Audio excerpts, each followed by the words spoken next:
Olá, meus amigos, bom dia, boa tarde, boa noite para vocês, tudo bom? Espero que vocês já tenham assistido aí a nossa primeira aula ali que eu gravei sobre lubrificantes, tá bom? Eu estou tentando condensar ao máximo o conteúdo para que a gente consiga prosseguir, tá bom? O mais breve possível. Hoje vou gravar aqui a nossa segunda parte, espero que você esteja sentado, prestando atenção com bastante calma, para que você consiga absorver o máximo do conteúdo, tá bom? Na última aula nós falamos então sobre como eu faço para produzir, tá, um óleo lubrificante para o meu carro, em que basicamente nós vimos que eu preciso de obrigatoriamente uma base. Essa base pode ser uma base mineral ou uma base sintética ou uma mistura das duas, tá bom? Que a gente chama de semissintética. Então, se eu pego esta base e eu misturo ela, ok, com alguma série de aditivos, eu construo então aí o meu óleo lubrificante, tá? A gente viu também um pouco sobre quais são aí os objetivos, tá, da lubrificação, e a gente destacou qual que era o mais importante de todos, tá bom? Que é a redução do atrito, que a gente tem outros quatro motivos, mas que são motivos aí secundários quando eu estou pensando sobre a questão da redução do atrito, que é o principal, tá bom? Hoje, para começar, eu gostaria então que vocês olhassem uma imagem, né, e pensassem o seguinte: esse motor parece ok para você? Então, olha só, eu vou mostrar aqui uma imagem de um motor. Bom, você vê ali tem algumas pequenos lugares ali que a gente consegue ver um pouco de óleo, tá vendo?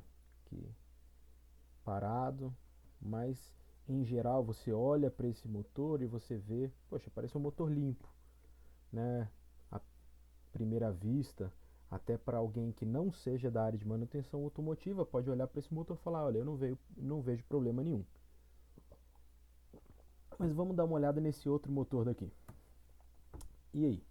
É um motor parecido, mas não é igual, mas só de olhar a gente consegue perceber que tem algo estranho nesse motor. Eu acho que isso é evidente para qualquer um, e eu também não precisaria trazer um especialista ou alguém que conhece de manutenção automotiva para olhar para esse motor e falar, nossa, parece estranho.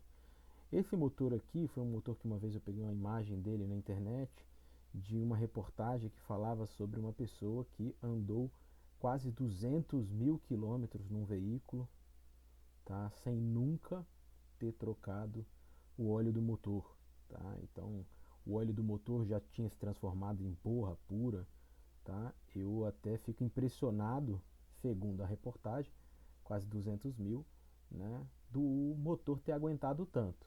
Acho provavelmente que não chegou a isso tudo, mas a gente consegue ter aqui a clareza que esse óleo já não estava mais cumprindo a sua devida função. Aqui uma outra imagem que a gente consegue ver que a borra já tinha tomado o motor inteiro, né?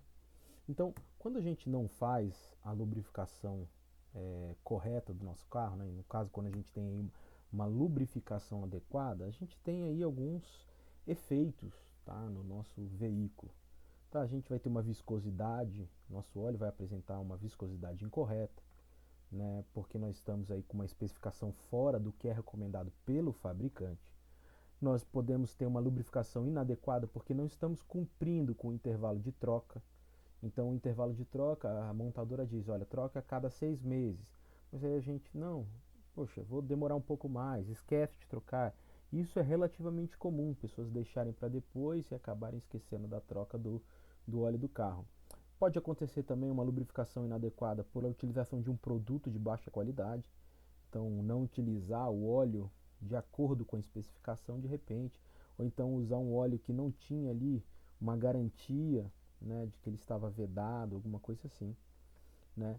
Esses problemas geram então uma formação de borra, né, que resulta num desgaste prematuro do nosso motor, tá? Pode gerar um superaquecimento do motor, porque aquele óleo dali ele já não consegue mais arrefecer, tá, o nosso veículo, então ele pode superaquecer.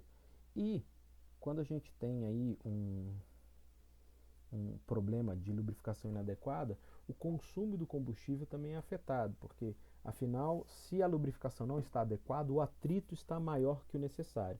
Então, se o atrito está maior, eu gasto mais energia, ok, para movimentar o meu motor e, por consequência, eu consumo mais combustível, porque parte desse consumo a mais ele é utilizado para vencer essa resistência a mais vinda aí do atrito.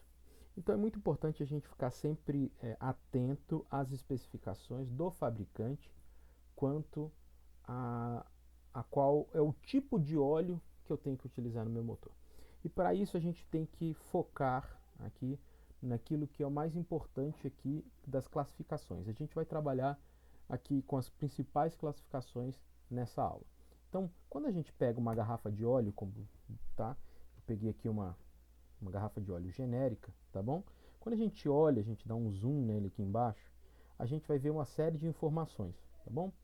5W30, né, para motores gasolina, etanol e GNV, lubrificante 100% sintético, AH, tá bom? API, SN, USAC, GF5, ASEA, A5, B5, e tem até um código ali embaixo, né? Então você vê que é uma série de informações. No caso, esse daqui, ele vinha até dizendo lubrificante genuíno desenvolvido para motores Hyundai. Então eu me perguntaria, poxa, peraí, esse óleo lubrificante serve para todo Hyundai? Será que ele serve também para outros carros que não sejam da marca da Hyundai? Será que tem outros veículos que podem utilizar esse óleo lubrificante? E a ideia é isso que a gente consiga hoje, olhar para esse rótulo, tá bom? E conseguir extrair algumas informações dele, tá bom? Então vamos começar aqui, tá? Falando sobre os dois principais parâmetros que a gente precisa para a gente classificar o nosso óleo. O primeiro parâmetro é o parâmetro de viscosidade. A gente já teve a oportunidade de discutir o que é viscosidade, tá bom? E a viscosidade a gente vai ter duas formas de classificação. A classificação SAI, que é amplamente utilizada, tá bom, no país. E a gente vai ter também a classificação ISO. Ela é mais utilizada no país aqui para óleos industriais. Então aqui a gente vai focar principalmente na classificação SAI, tá bom? E nós podemos ter também um parâmetro de classificação relacionado à qualidade do óleo. Então essa qualidade ela pode ser pela classificação API ou ASEA, ou mesmo aquela ali outra que apareceu, que seria essa última aqui, a USAC. Qual que é a mais comum da gente usar aqui no país? É a classificação API. Então o nosso foco aqui, eu vou citar as outras, mas o nosso foco é na classificação SAI e na classificação API, tá bom? Então, primeiramente, vamos relembrar o que é viscosidade, tá bom?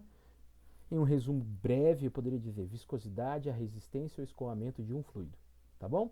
Uma das formas que eu posso medir essa resistência ao escoamento é se eu pego, por exemplo, uma certa quantidade de um fluido, numa temperatura específica que eu vou escolher, e eu coloco ele num copo com um orifício, com um furinho, com uma dimensão que eu padronizei. E eu coloco ali dentro e começo a medir quanto tempo demora para esse fluido escoar. Medir o tempo, ok. Agora eu posso pegar esse óleo e mudar a temperatura dele, ou eu posso pegar um outro óleo e colocar aqui e fazer o mesmo experimento e medir o tempo. Aquele que demora mais tempo para escoar através, ok, desse copinho aqui do exemplo que eu estou dando, é aquele óleo que é mais viscoso. A gente tem aí no campus, tá, a possibilidade de a gente fazer esse experimento, tá? A gente utiliza um viscosímetro de Ford, copo Ford, tá bom? A gente pode tentar executar esse teste, tá bom? E a gente pode observar também através de um experimento desse, que se eu pego um óleo e coloco ele ali e ele demorou um tempo X, se eu mudar a temperatura dele, o tempo também vai mudar. Então a gente percebe que existe uma relação entre a viscosidade desse óleo e a temperatura dele, tá bom? Para isso a gente precisa entender também uma outro parâmetro importante aqui que a gente chama de índice de viscosidade, é o IV, tá bom? A gente consegue entender que a viscosidade tem uma relação com a temperatura. Mas como é que a gente faz essa abordagem? Como é que a gente consegue entender isso? Bem, basicamente é o seguinte: o índice de viscosidade ele foi feito através de uma escala comparativa, tá bom?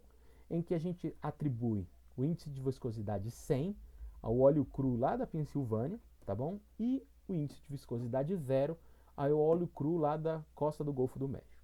O senhor tem que decorar isso? Não, não se preocupe com isso, tá bom? Mas você precisa ter na sua cabeça que quanto maior o índice de viscosidade, menor é a variação da viscosidade para temperaturas diferentes. Então, se o índice é muito alto, quer dizer que a viscosidade varia muito pouco. Se o índice de viscosidade é muito pequeno, quer dizer que a variação da viscosidade é uma variação muito grande, tá bom? Coloca isso na cabeça. Por exemplo, aqui eu tenho um gráfico, tá bom? Um gráfico aqui simples. Então, se a gente fosse comparar, tá bom? Aqui, esses três óleos com três cores aqui, aqui nesse eixo nós temos a viscosidade, aqui nesse eixo nós temos a temperatura, tá bom? Então, olha só, esse óleo aqui, ó, esse ó, meio vermelho aqui, a gente consegue ver que essa inclinação dele é uma inclinação muito grande. O que isso significa? Ok? Significa que a viscosidade dele vai variar muito com pequenas mudanças de temperatura. Já se a gente olhar esse óleo azul aqui, por exemplo, tá bom? A gente vê que a viscosidade dele sai desse ponto e termina aqui, olha. Então só variou esse tanto aqui, olha. Então existe uma pequena variação da viscosidade em função da temperatura. Então a gente vai dizer que esse azul tem um alto índice de viscosidade, porque varia pouco a viscosidade com a temperatura. E esse vermelho varia muito a viscosidade para uma determinada variação de temperatura. Então é assim que a gente vai classificar o índice de viscosidade, tá bom? Se a gente para a gente entender essa classificação SAI, a gente volta no tempo e vai lá para 1905, quando lá nos Estados Unidos criaram então a Sociedade dos Engenheiros Automotivos, tá bom? Em 1911 eles publicaram uma norma chamada SAI J300, tá bom?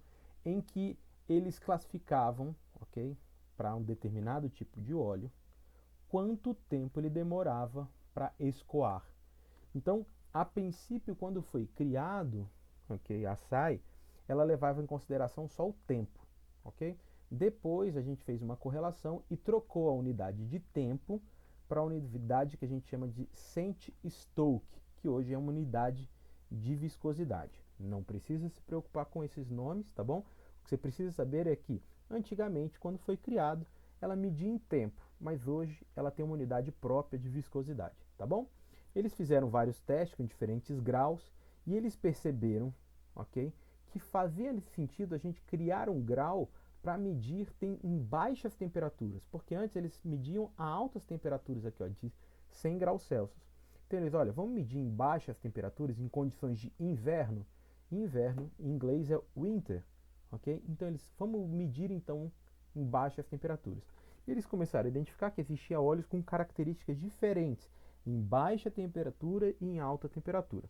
Desse conceito surge então o que a gente tem até hoje, que são os óleos multiviscosos, que é aquele óleo que se comporta ele se comporta de uma maneira a baixas temperaturas, mas de uma outra maneira em altas temperaturas, tá bom?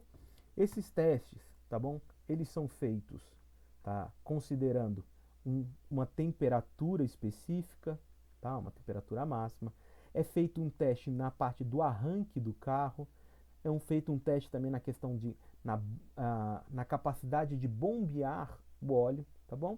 E também são feitos testes em altas temperaturas, tá bom? E com isso, eles conseguiram classificar os nossos óleos de diferentes maneiras. Então, vamos ver o que seria essa classificação SAI para óleos multiviscosos, tá bom? Então, em baixas temperaturas, tá? No inverno, que eles chamavam, a gente tem um winter. Em altas temperaturas, eles falavam que era voltado ao verão. Então, os óleos de inverno são aqueles óleos que vêm acompanhado com a letra W, 0W, 5W, 10W. Enquanto o óleo de verão é aquele que não tem acompanhamento nenhum. Então, é o óleo 20, é o óleo 30, é o óleo SAI 40, o óleo 50, tá bom? E o óleo multiviscoso, perdão, ele é aquele óleo que ele traz informação, ok? Que ele tem um comportamento no inverno e um comportamento diferente no verão. Então nós temos hoje para o nosso veículo um 0W40, um 10W30 e por aí vai. Mas qual que é o efeito de eu utilizar esses óleos? E por que era importante aqui para a gente?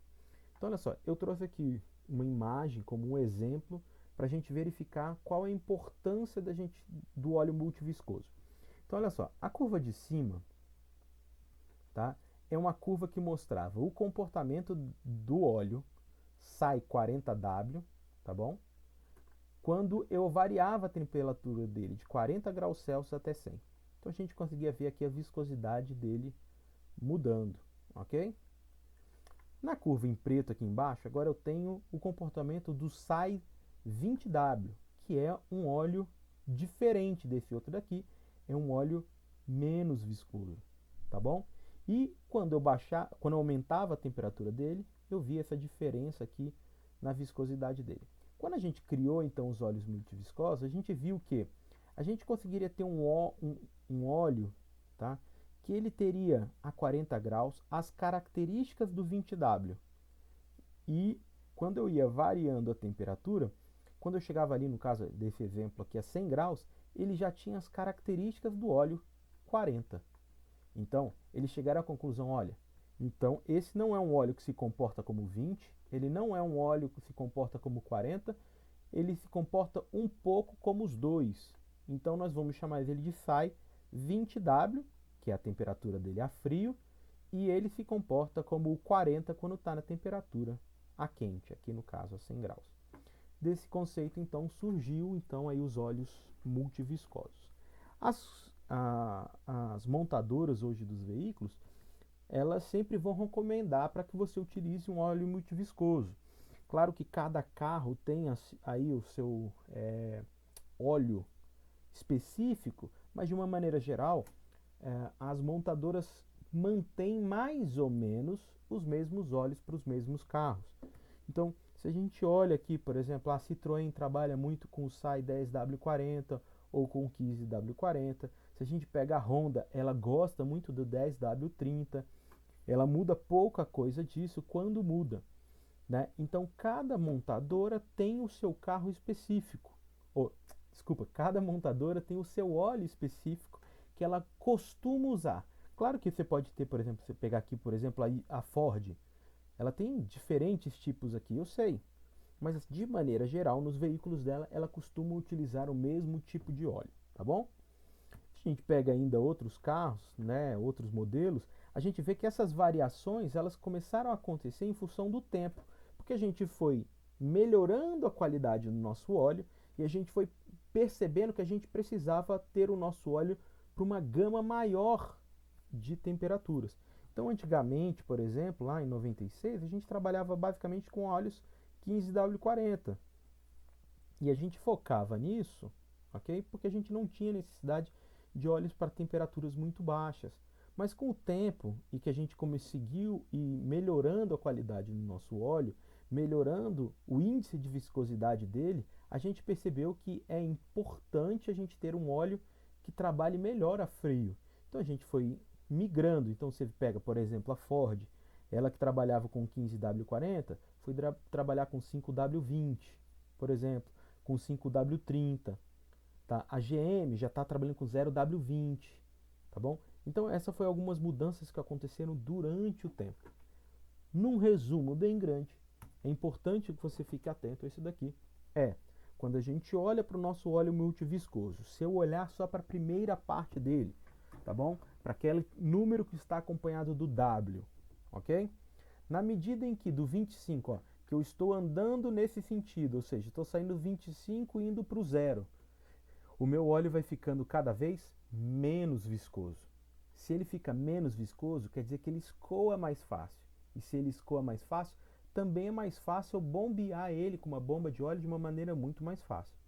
Como esse óleo ele está menos viscoso, quando você vai ligar o carro de manhã, você tem menos um efeito como fosse do óleo segurando o motor, porque ele está mais fino esse óleo, então ele segura de uma maneira mais leve, então o motor consegue girar mais facilmente.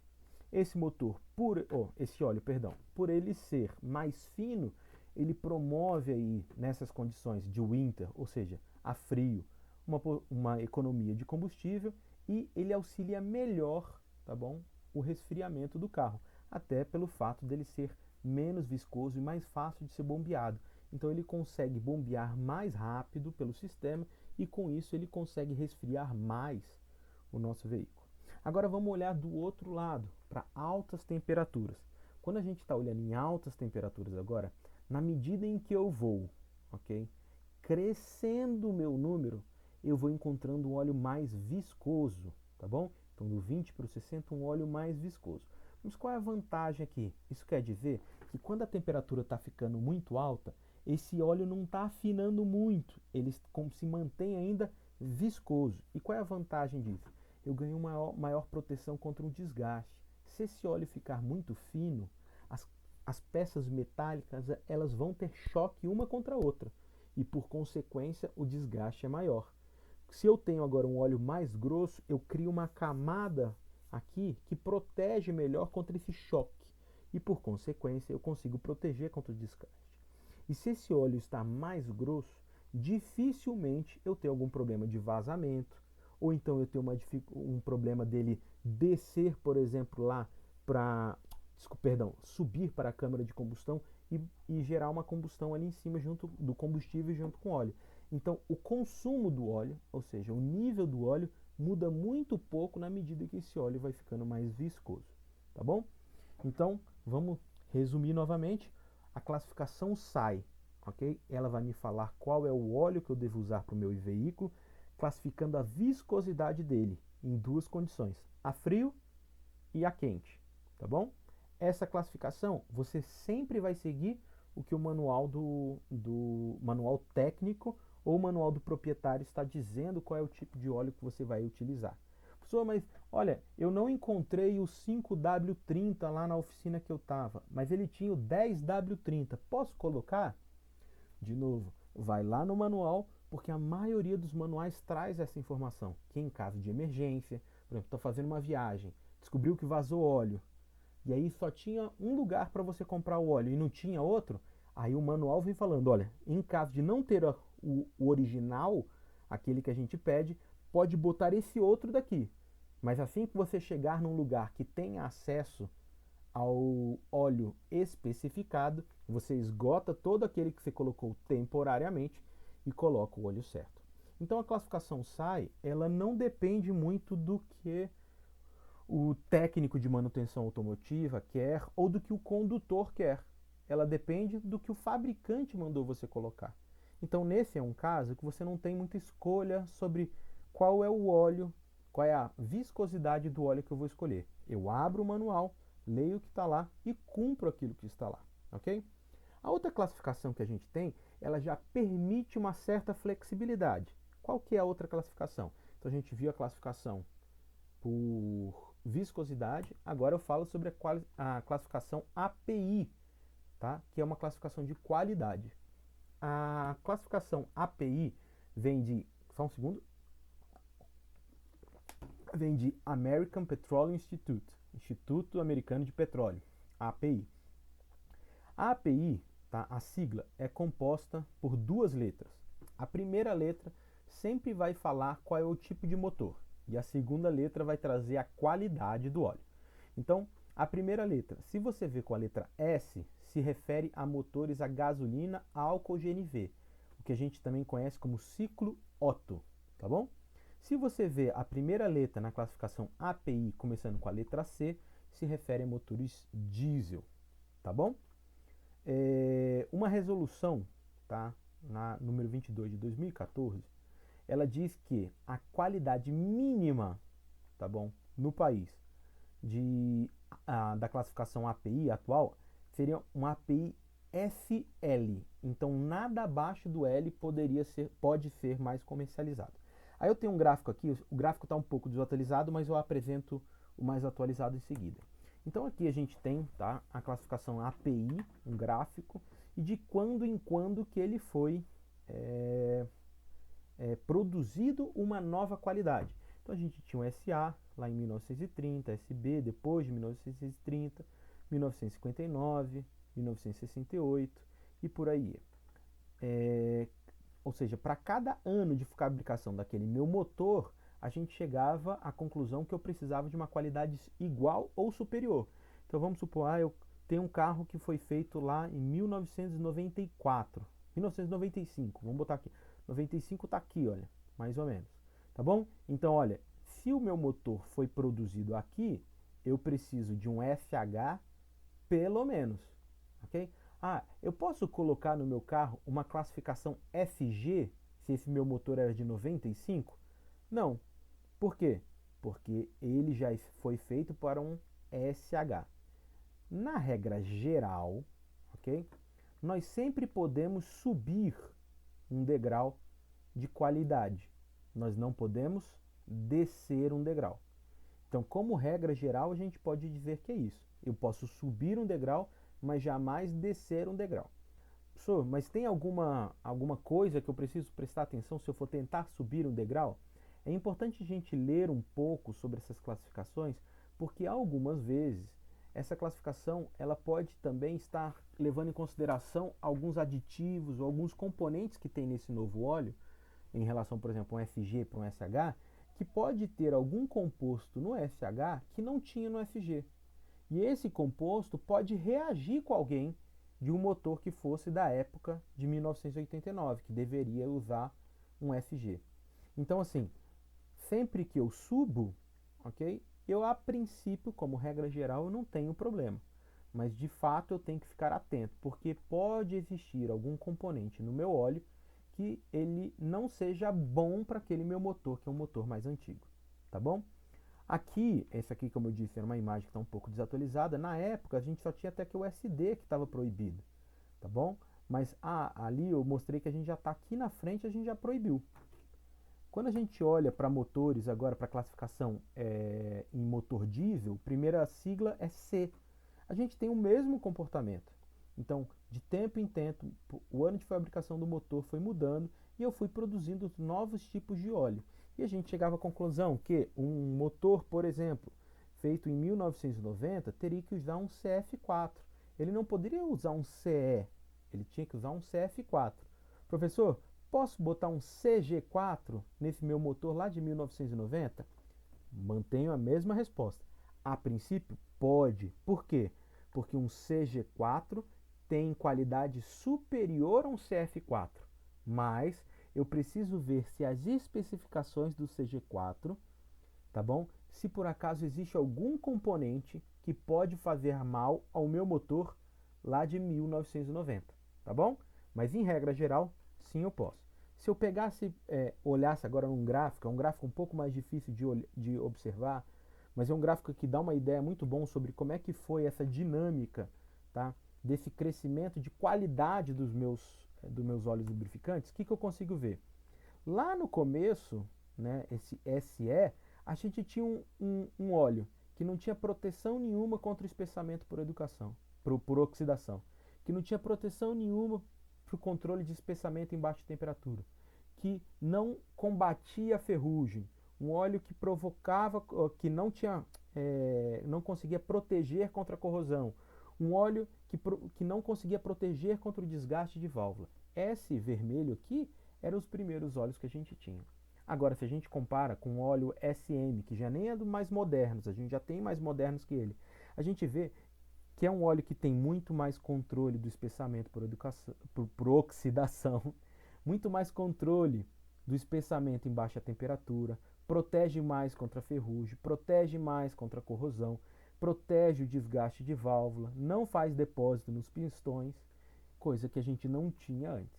Então, quando eu vou crescendo, ou seja, subindo na minha escada, eu estou, na verdade, promovendo maior controle e maior qualidade. Então, a princípio, não deveríamos ter problema em utilizar uma qualidade superior àquela que estava indicada. A mesma coisa acontece para o motor diesel, tá? A gente conseguiu ver o mesmo comportamento para o diesel, na medida em que os primeiros óleos eram esse aqui de dentro, enquanto os últimos óleos são esses aqui de fora, ok? Que tem aí uma proteção muito maior do que os primeiros óleos que foram criados. Se a gente pega a tabela de hoje, então essa tabela de cima, tá bom? É a tabela SF, então a gente está falando para o sistema gasolina, álcool ou GNV. O que está obsoleto do FJ para trás, tá bom? Então do FJ para trás já está obsoleto aqui no país e a gente está utilizando do FL para sempre. para frente. A gente teve uma pequena variação aqui nas letras que a gente acabou criando um SN Plus, tá bom? Mas nada demais isso. Então, hoje eu posso utilizar um óleo FJ, já é até difícil de você encontrar no mercado, mas você ainda deve encontrar um ou outro, tá bom? Mas você já não consegue comprar com facilidade, porque hoje a gente deve usar do FL para frente, tá bom? E na classificação API, tá, do veículo diesel, tá, a gente já está trabalhando do CH para frente, tá bom? E sendo que também a gente criou aqui, lá no ano de 2017, uma classificação paralela chamada de FA4. Então, do CH para trás, ok? Do CH para trás, estão obsoletos também. Nós utilizamos daqui para frente. Tá? Essa seria mais ou menos a classificação que nós temos API. Então, se você for olhar no manual do seu veículo, você vai ver dizendo, olha, utilize um óleo API FM de Maria com uma viscosidade 5W30, tá bom? E aí o que isso quer dizer para você? Que você pode colocar o SM ou superior, tá bom? E a viscosidade, eu posso variar um pouquinho a viscosidade? Não, 5W30 sempre, tá bom? Outro ponto que é importante também a gente só relembrar, que no processo de eu escolher qual é o óleo lubrificante para o meu veículo, eu tenho que observar no manual a indicação dele, se é um óleo mineral, um óleo sintético ou semissintético, tá bom? Então, além dessas classificações, é importante a gente saber também qual a base que a montadora, tá, a fabricante do meu veículo diz que eu devo usar também, ok?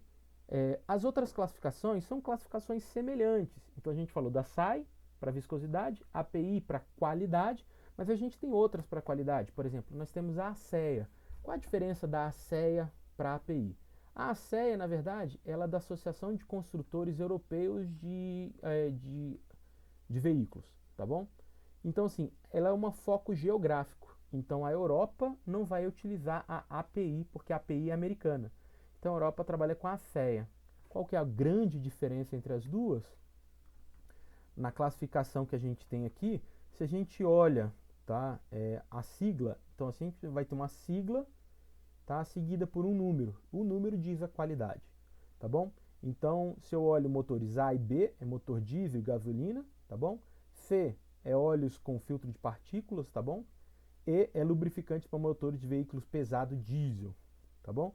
Então, se eu olho lá uma classificação A3, estou falando de um motor, tá bom, do tipo A, com uma classificação 3, ou um motor tipo 4, aqui B4, e aqui o 16, ele faz a especificação de quando foi emitida, ok, aquele último nível, ok, de óleo.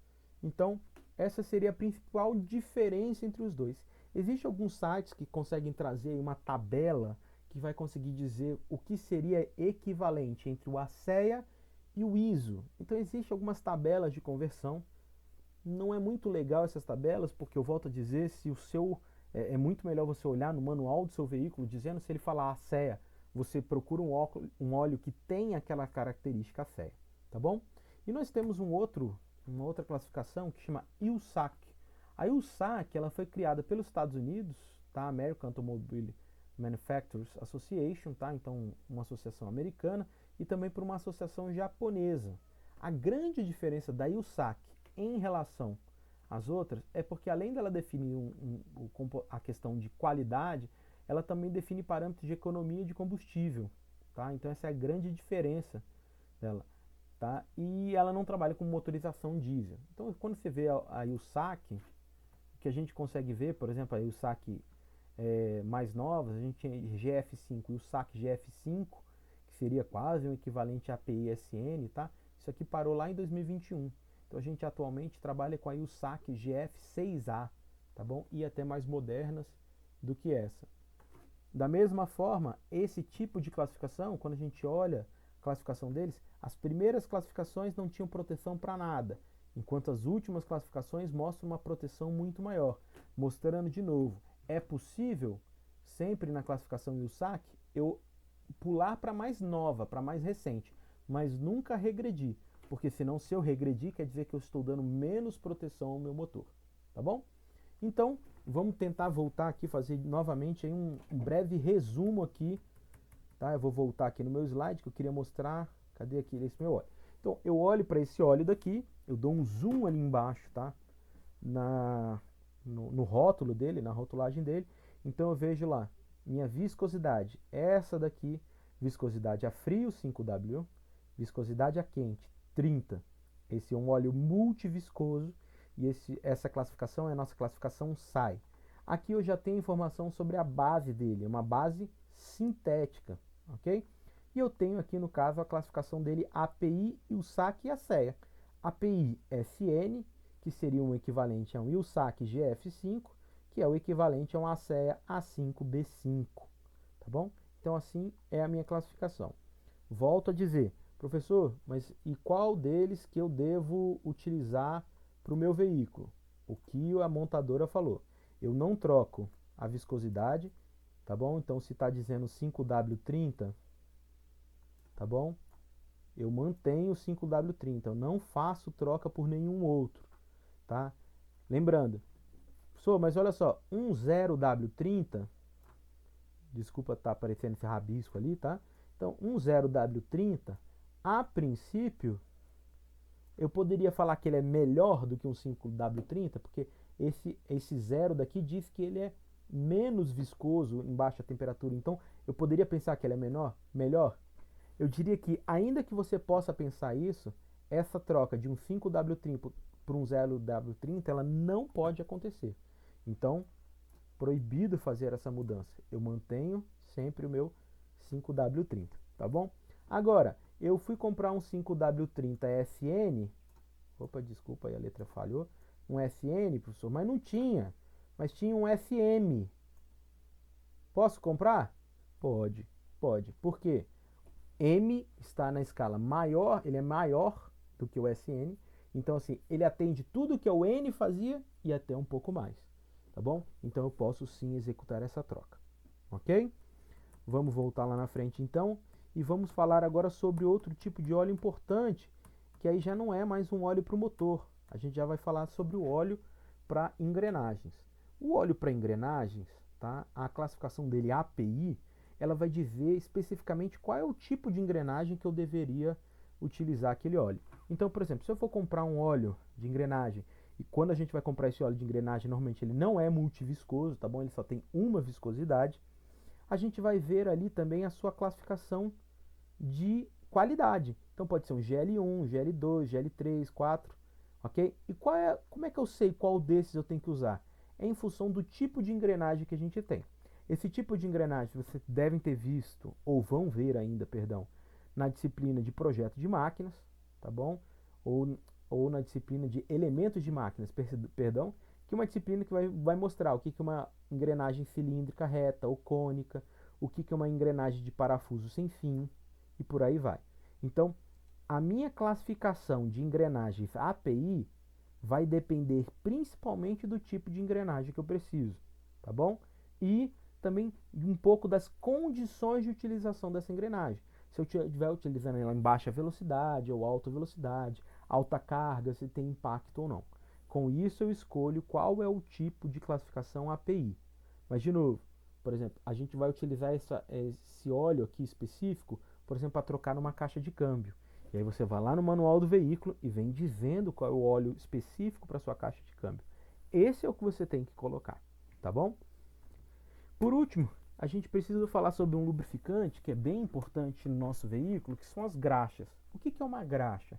Graxa é um lubrificante líquido, ok? Que eu coloquei um espessante nele. Quando eu coloco esses dois juntos, ele cria essa textura, ok? Diferente, parece um gel, uma gosma, tá bom? A gente pode dizer então que ela é sólida ou mesmo semifluida, que ela tem um comportamento parecido com o fluido. Uma propriedade que a gente não tratou antes, mas que eu deixei para a gente tratar aqui agora, muito importante da graxa, a gente chama de ponto de gota. O que é o ponto de gota? Se eu pegar essa graxa e eu começar a aquecê-la, em algum momento ela vai se comportar como um líquido. Esse é o ponto de gota. É a temperatura em que a massa se torna líquida e forma uma gota. Para isso, basicamente, a gente põe um pouco, tá, de graxa aqui, começa a esquentar em torno, então a gente tem uma máquina que faz esse teste, então ela começa a esquentar, ok? E na medida que ela está esquentando, essa graxa que estava aqui dentro, na forma semissólida ou semifluida ali, né? Ela vira uma gota e ela começa a escorrer. Então eu marco essa temperatura e eu vejo qual é a temperatura que ela vai se comportar ainda como graxa. A partir dessa temperatura, ou seja, se ela esquentar mais, ela começa a se comportar como um óleo. O espessante perde a sua função. Tá bom? A grande vantagem que a gente tem assim de utilizar graxas e as desvantagens, eu digo aqui, então vantagem, não há deslocamento do fluido. Então se eu pego um óleo e eu coloco ele num ponto, eu consigo bombear ele fácil para um outro lugar.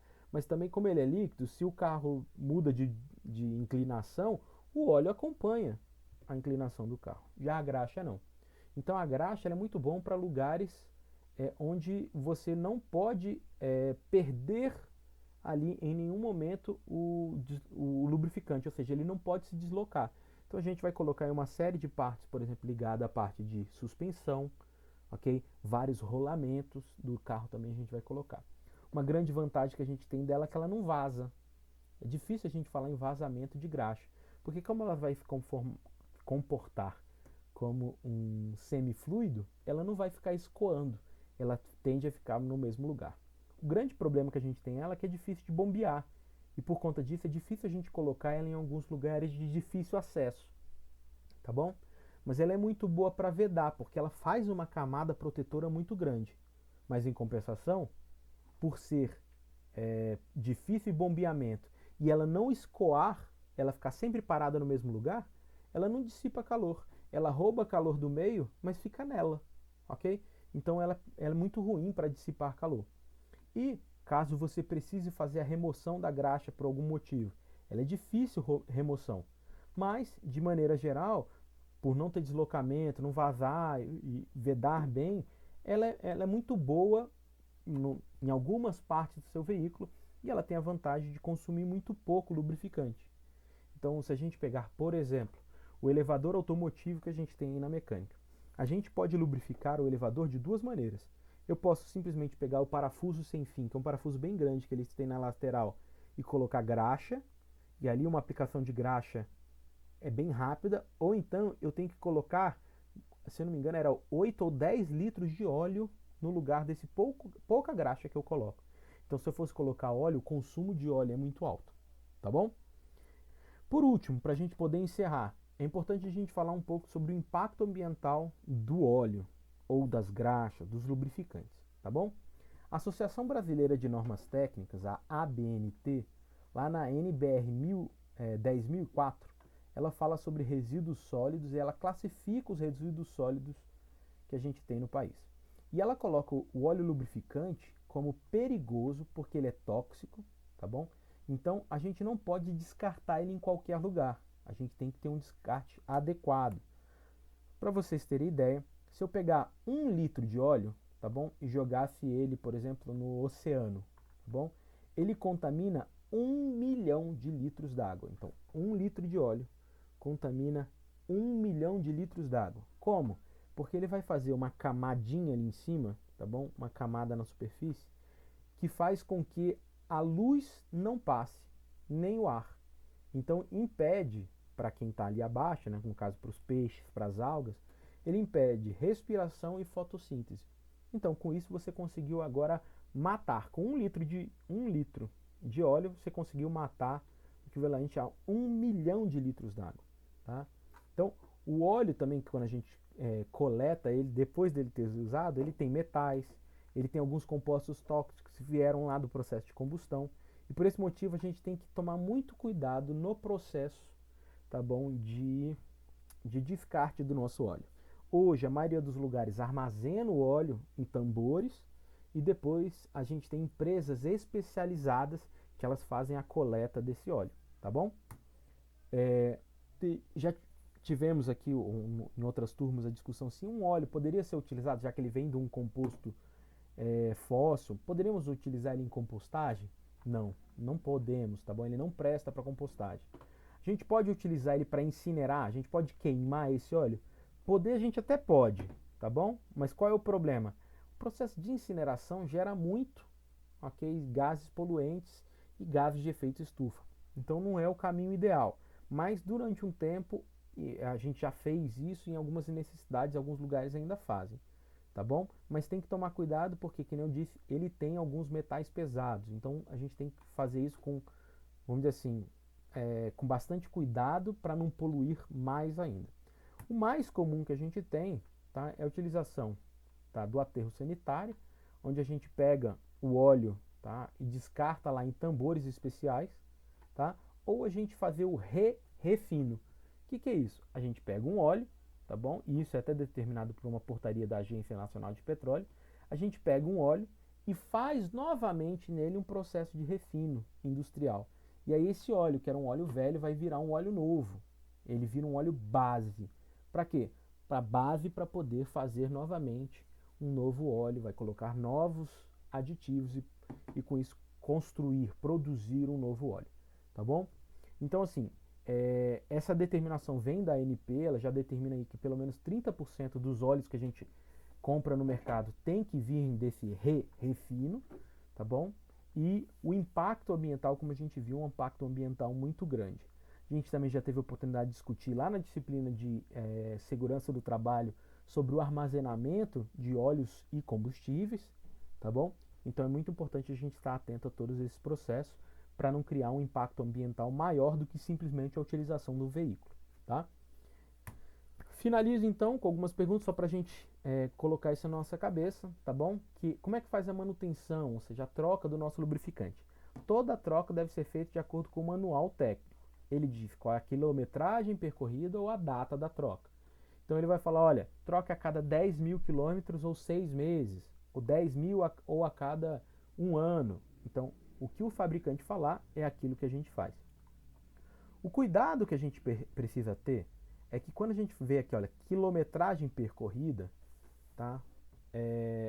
Por vezes, dependendo do trajeto que você pegue, então vamos supor, você é uma pessoa que pega todo dia muito engarrafamento. Quando você está no engarrafamento, tá? O motor está trabalhando, então o óleo está lubrificando, então o óleo está trabalhando, ótimo. Só que o velocímetro está parado, o odômetro, desculpa, está parado, então ele não está contando quilometragem.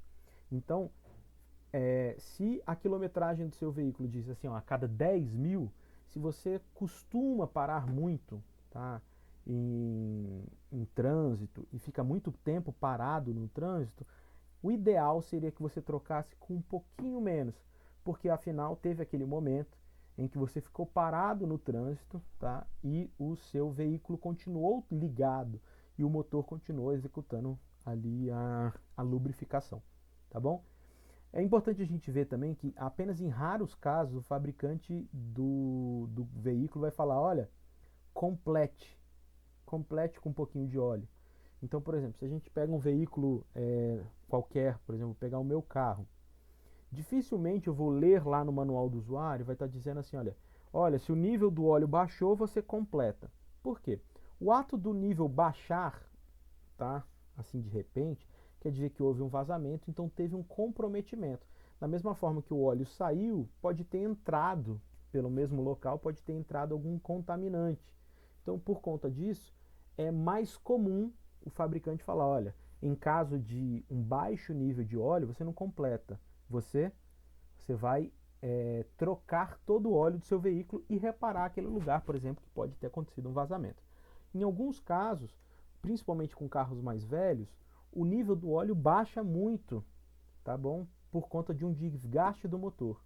Nesses poucos casos, a gente pode falar sobre completar, tá bom? Mas de maneira geral, que para a gente técnico de manutenção automotiva, o que importa para a gente é o que o fabricante diz, e o fabricante vai falar, olha, faça a troca e faça a manutenção se você perceber um nível baixo. Agora, se estiver muito baixo e eu estou no meio de uma viagem, obviamente que eu vou completar para que eu consiga chegar até uma oficina mecânica, tá bom? Existem algumas peças do nosso veículo, alguns componentes, por exemplo, se a gente falar sobre algumas transmissões do nosso carro, alguns falam assim, olha, o óleo daqui dessa transmissão não precisa trocar. Esses são óleos que a gente fala que são óleos long life, né, de vida longa. Tá? O fato do manual às vezes falar que você não precisa trocar aquele óleo, não quer dizer que essa troca nunca vai acontecer. Então, às vezes você tem alguns veículos que na caixa, no manual do usuário fala assim, ó, não precisa trocar, tá, o óleo do câmbio, por exemplo. Mas vai ter algum momento que você vai precisar trocar lá a sua embreagem. E aí, quando você vai trocar a embreagem, você tem que retirar o câmbio. E aí, esse é o momento que lá na oficina, eles já aproveitam e fazem então a troca do óleo. Então, é como se ele estivesse apostando que uma outra peça que está associada ao câmbio, ali nesse exemplo que eu estou dando, que essa outra peça vai dar defeito em algum momento e você vai ter que fazer essa troca. E aí, quando você fizer essa troca, você já aproveita e troca do outro. Então, não quer dizer que você nunca vai trocar, só quer dizer que ela vai ficar para uma troca depois que outro componente que está associado a ela der defeito primeiro. Tá bom? Espero que vocês tenham entendido um pouco hoje aqui sobre como é que eu faço a especificação do óleo lubrificante, como é que eu seleciono qual é o óleo lubrificante do meu carro, tá? Espero que vocês tenham entendido. Eu vou deixar uma atividade muito em breve aqui para vocês poderem responder sobre aquilo que vocês entenderam sobre a lubrificação automotiva, tá bom? Agradeço a atenção de todos. Um bom dia, uma boa tarde e uma boa noite.